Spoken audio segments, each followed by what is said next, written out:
오늘은 위를 70% 절제하고 19년 동안 과민성 대장증후군에 대해서 알아봅니다. 위 70% 절제, 19년 지독한 변냄새, 급한 설사, 지독한 방귀 냄새, 과민성 대장증후군, 19년 변비 설사 교차로 힘들었습니다. 불해영 경북 포항 보경 후기 2019년 3월 24일 급한 설사, 19년 변비 설사 교차, 항암 후유증 변비 설사 교차, 19년 과민성 대장증후군, 변냄새, 지독한 방귀 속편함. 효소담은 매니아님들, 휴일 잘 보내셨는지요? 효소담은 후기 올려볼까요?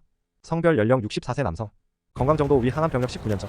항암 완치된 지는 오래되지만 시간이 흘러도 소화 흡수 기능은 정상 회복이 안 되더라고요. 앞서 후기 1탄은 변냄새가 좋아진 거였고요. 이번 후기는 급한 설사가 줄어들었고 속이 편안해졌다는 거예요. 급한 배설 완화. 음식 신선도에 조금만 문제가 있어도 복통과 함께 직후 갑자기 급한 설사 증상을 동반한답니다. 차로 이동 중일 때도 인정사정 없어서 적당한 곳에 차를 정차하고 염치불구하고 해결한 적이 한두 번이 아니었다고 하더라고요. 생각만 해도 끔찍하죠. 힐킬킬. 요즘은 조금은 급한 설사로 혼난 적은 줄어들었고요. 가장 큰 변화 속 편안함.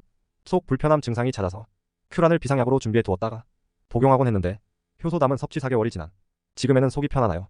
예전처럼 불편한 적은 드물다고 합니다. 이상 저의 남편의 후기였어요. 효소담은 남편이 수혜자인 것만은 확실하네요. 저는 평소에 건강관리를 나름 하고 있어서인지 특별한 지병이나 큰 건강 문제는 없는 편이어서 감사하며 산답니다. 발견 안 된 속병이 있는지는 알 수 없지만요. 효소담은 말 그대로 이름값을 하네요. 소화효소의 작용과 역할을 충실히 하는 것 같아요. 남편의 변화를 지켜보니 소화기가 약하신 분들이나 소화기 질환을 가지신 분들께 도움이 될 것 같아요. 단 규칙적으로 꾸준히 섭취를 해주어야 효과를 제대로 볼 수 있겠죠. 휴일 편한 밤 보내세요. 해시태그. 왜? 위는 70% 절제를 하고 위 절제 후유증은 무엇일까? 위를 70% 절제하는 이유는 최소한의 위 기능을 살리고 유지할 수 있는 범위가 30%이기 때문입니다. 이러한 위 용적의 축소는 당장 소화 불량의 문제와 음식물의 살균 등의 문제로 기타 소화기관에 후유증을 남기게 됩니다. 위 70% 절제는 소화 불량, 영양 결핍, 체중 감소, 혈당 급변, 복통, 설사, 변비, 어지럼증, 크론병, 장내 미생물 환경의 급변, 궤양성 대장염, 복부 팽만, 음식물의 부패, 장누수 등이 후유증을 남기게 됩니다. 왜? 19년을 항암 후유증으로 고생했을까? 효소담은을 만날 당시에 불혜영님과 남편께서는 유산형과 프로바이형에 대해서 수입 제품까지 섭렵할 정도의 상당한 지식이 있었습니다. 그러나 항암을 했고 장 건강이 나빠진 경우에 유산형과 프로바이형은 도움이 아니라 절대로 먹어서는 안 되는 제품입니다. 이러한 불필요한 노력이 19년의 항암 후유증으로 이어지는 악순환으로 고생하였던 것입니다. 왜? 항암을 하면 과민성 대장증후군, 크론병 등이 발생할까? 항생제와 진통제의 장기간 사용은 장내 미생물의 사멸과 장내 미생물의 환경을 변화시키기도 합니다. 이러한 장내 미생물 환경의 변화는 면역력, 염증, 소화 등이 문제를 야기할 수 있습니다. 우습게 생각하는 감기약도 장기간 사용할 경우 장내 미생물 환경의 변화를 피할 수 없습니다. 항암으로 백가죽이 땡기거나 팔다리 저림, 쥐가 나는 현상이 있다면? 항암 운동 또는 기타의 환경에서 폐가죽이 땡기거나 팔다리 저림 현상, 신체 여러 부위에서 쥐가 나는 현상이 반복적으로 발생하는 경우가 있습니다. 이는 항암, 과도한 운동 또는 잘못된 식품의 섭취나 기타의 스트레스로 급격한 활성산소 발생이 원인일 수 있습니다.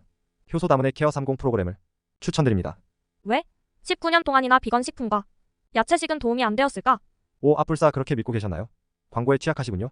장 건강이 비건식과 야채식으로 또는 몇 가지 장 관련 제품으로 쉽게 좋아질 수 있다면 암 환자나 아토피 피부염을 지구상에서 더 이상 보기 힘들 것입니다. 암의 재발이나 전이도 그렇고 아토피 재발 역시 평생을 따라다니지 않을 것입니다.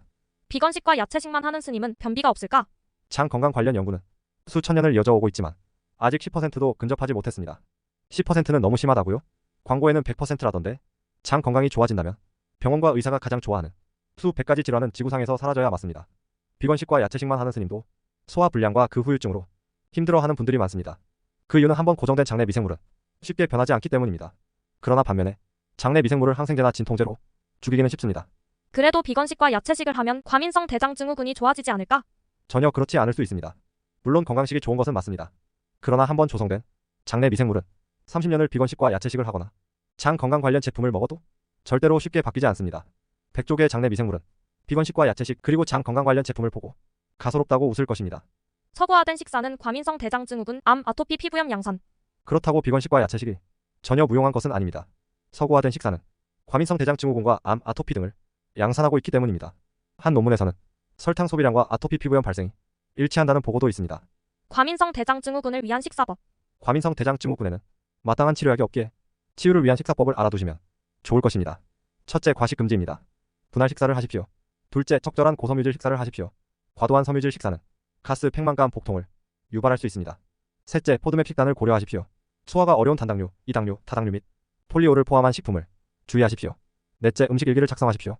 각자의 신체 반응에 맞는 음식과 식당 등을 기록하여 식사 계획을 올바르게 하십시오. 설사라면 설사를 적극 도와주십시오. 일반적인 인식과 달리 설사는 좋은 것입니다. 즉, 내 몸에 이상 물질을 빠르게 내보내려는 행위입니다. 그렇다면 설사를 막을 것이 아니라 적극 도와주어야 하겠죠? 설사로 몸과 마음이 힘드시겠지만 미음과 보리차 등을 먹어서 설사를 적극적으로 돕도록 하십시오. 효소 담은 제품은 장 운동을 통하여 설사와 묽은변을 돕는 귀중한 역할을 할 수 있습니다. 과민성 대장 증후군의 효소 담은 추천 요소. 과민성 대장 증후군은 무의식 건강도 고려해야 하며 결코 쉽지 않은 매우 복잡한 질환입니다. 아침 황칠효소, 점심 커큐민 효소, 저녁 바다솔 효소를 추천드립니다. 케어 365 프로그램, 항암 중이시거나 사기 혹은 자연치유 한약 중이시라면 케어 30 프로그램을 추천드립니다. 케어 30 프로그램, 스트레스가 심한 분들은 황칠효소를 별도로 준비하여 중간중간에 수시로 드시는 것을 추천드립니다. 스트레스로 인한 수면 문제에는 떡실신 효소를 추가로 추천합니다. 암 환자가 장이 좋아지면 어디까지 기대할 수 있을까? 암 환자가 간과 장 건강을 잃으면 모든 것을 잃습니다. 반면에 간과 장이 건강하면 뭐든 할 수 있습니다. 그럼 장이 좋아진다면 어디까지 기대가 가능할까? 역설적으로 간과 장이 문제가 되니 암과 아토피 피부염 등이 자가 면역 질환이 발생하는 것입니다. 또한 암 환자가 간과 장 건강을 잃으면 암의 재발과 전이가 쉽고 마지막까지 간과 장 건강을 지킬 수 있다면 암의 재발과 전이가 없이 암과의 동행은 평생토록 가능할 것입니다. 장 건강에 관하여 광고에 속지 않으려면 장 건강에 관한 특정 균주나 그 수량, 또한 약초의 특정 성분이나 치료법 등 현재까지의 모든 노력들이 장 건강의 10%에도 미치지 못하였습니다. 모든 장 건강 광고를 부정하셔야 합니다. 광고 지식을 믿고 자신의 고정관념을 키운다면 돈과 시간을 들여 스스로의 건강을 해칠 뿐만 아니라 가족의 건강도 해치게 됩니다. 효소 담음과 같이 가족 모두가 짱의 커가 되시면 어떨까요? 나는 짱의 커. 시청하여 주셔서 감사드립니다.